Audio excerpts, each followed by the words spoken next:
Well, Abolish ICE supporters are praying to make this a wedge issue as the midterm elections approach. But is it going to blow up in their faces, or might it work? Joining us now with reaction is Fox News contributor Rachel Campos Duffy, along with immigration attorney Francisco Hernandez and Democratic pollster and Fox News contributor Doug Schoen. Doug, you've got the home court advantage this evening here in studio, so go to you first.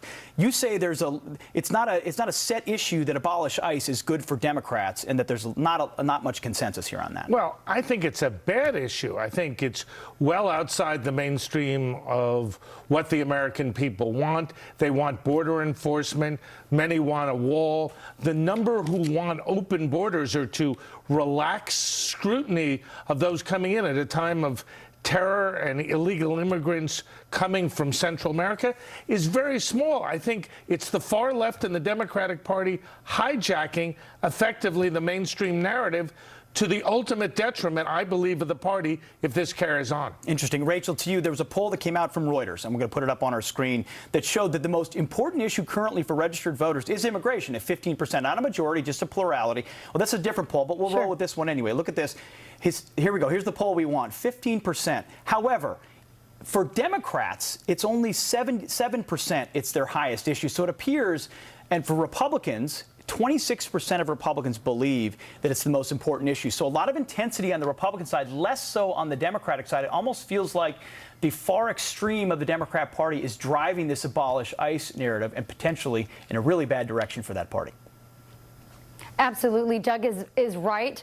This is abolishing ICE is well outside the mainstream, but the Democrat Party is well outside the mainstream.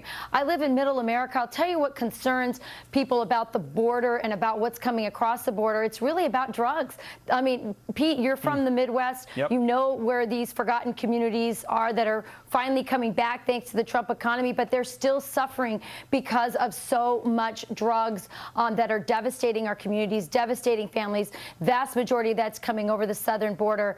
That's important to them. Let me just say 127,000 undocumented criminals were arrested by ICE last year. Almost 2,000 of those were homicides. 78,000 of those arrests were for drugs. So again, abolish ICE. What happens to those 127,000 criminal illegal immigrants? No, it's a great point, Francisco. Yet, if you were to watch the so-called mainstream media, this was going to be Trump's Katrina. This was the zero tolerance policy at the border was going to tank his numbers. I'm going to put the poll up that we showed briefly earlier. It was the wrong one at first, but now we'll get it right.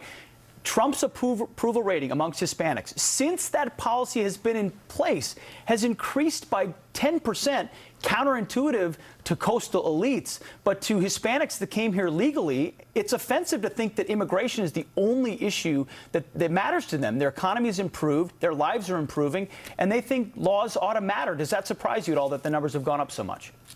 Well, why? The numbers don't matter anything. Let's keep our eye on the ball.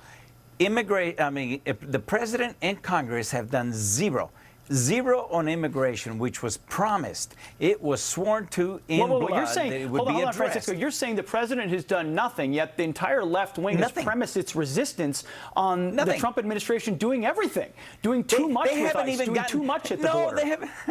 They haven't even gotten a single dollar to put the first brick on the border wall. Well, that's not true. I mean, come on, guys. They've done zero. Wasn't there an allocation in the budget? Hold on, Francisco. There was an allocation in the budget. I mean, it wasn't as much as Trump supporters would want, but $1.6 billion is not chump change. It was for repairs for the stuff that fell. Thank goodness. When we tried to build it in 2001. Okay, guys, we still can't even buy the property for a wall. What happened with Congress acting? What happened with the Dreamers? What happened with the immigration reform? What happened? We're going to fix this. We're in a labor shortage in this country. The worst labor shortage we've had in the last 100 years for sure. And we can't pass immigration reform. Congress is sitting there. Now we're blaming ICE. Do you guys realize how irresponsible it is to blame those are very ICE? different issues. Their agents, their lives are in danger. Francisco, thank you for saying that. Thank you for saying that, because ICE has become sort of the catch-all for resistance to this administration. Get off your butt. ICE is only doing what Congress told it to do. Conflation everywhere. Doug, to your point, has the president ever had a willing partner on getting anything seriously done on immigration? Francisco, can you let someone else talk other than you? Look, I'm all for immigration reform, and I'm also for civility. And to have civility requires negotiation. You can do the wall, you can do the dreamers, but you need compromise to do it. Francisco is right to the extent that there is nothing going on in Congress, but really, your point's exactly right, Pete. If ICE becomes the issue, Francisco, you got to give people a break. We'll get back to you. Let Doug speak. But if ICE becomes the proxy for immigration, A, the Democrats hurt themselves, B, there's no immigration reform, and ultimately the party could be marginalized in the midterms and going forward to 2020. Rachel, can the Democrats overcome identity politics to be serious on this issue? No, I mean, Pete, you brought this up at the beginning of the segment. You said, you know, the vice president speaking so strongly. There's a reason why the vice president is doubling down on what the president said earlier. His speech this week, he said, the Democrat Party wants anarchy. That is absolutely true. This is where the Democrat Party are. They are the party of socialists. They are the party of anarchy. And we have never had a president, a leader of the Republican Party with the I don't want to use the word, but you know what I'm talking about. Yes. The gumption to say the truth. And it's resonating. People love law enforcement. People want rule of law, including Hispanics, which is why that poll that you mentioned earlier, up by 10%. If you live in Central America, you know exactly what happens when there is no rule of law. You know exactly what happens when you have a government that can't control its borders and can't control corruption. So, yes, this is a winning issue for the president. That is why he's doubling down on it. That is why the vice president's doubling down on it. And the Democrats are fools to go with this abolish ICE message. Francisco, you've been chomping at the bit. Where do you want to start? I've been chomping at the bit. We need the president to lead the Republican majority in Congress to pass some immigration reform. Did we forget the Republicans have majority in both the House and the Senate? And they're both afraid of the Democratic filibuster. Let them filibuster. Let them show the other side of that coin. Let them show the double what's face. What's the other side of the coin, Francisco? What's the other side of the coin they're going to show? Is it open borders? Is it amnesty without reciprocation of a wall? They don't want a wall. They don't want merit-based immigration. 1 year. Single employment permits, renewable year to year. Make them sure they're paying that taxes. They're not committing crimes. They are fully employed and paying taxes and off of welfare. Year to year, renewable cards, work permits. Year to year, if there's no job, they don't get the stay. I'm for that. I'm for immigration reform, and I'm a Democrat. I'm not an anarchist.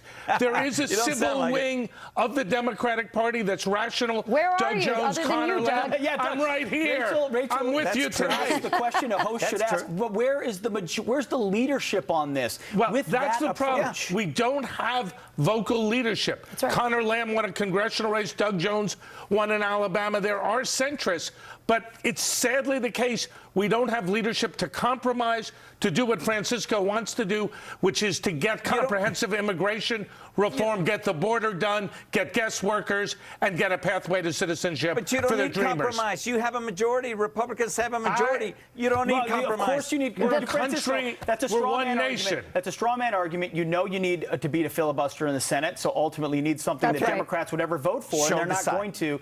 Rachel, give us the last word on this.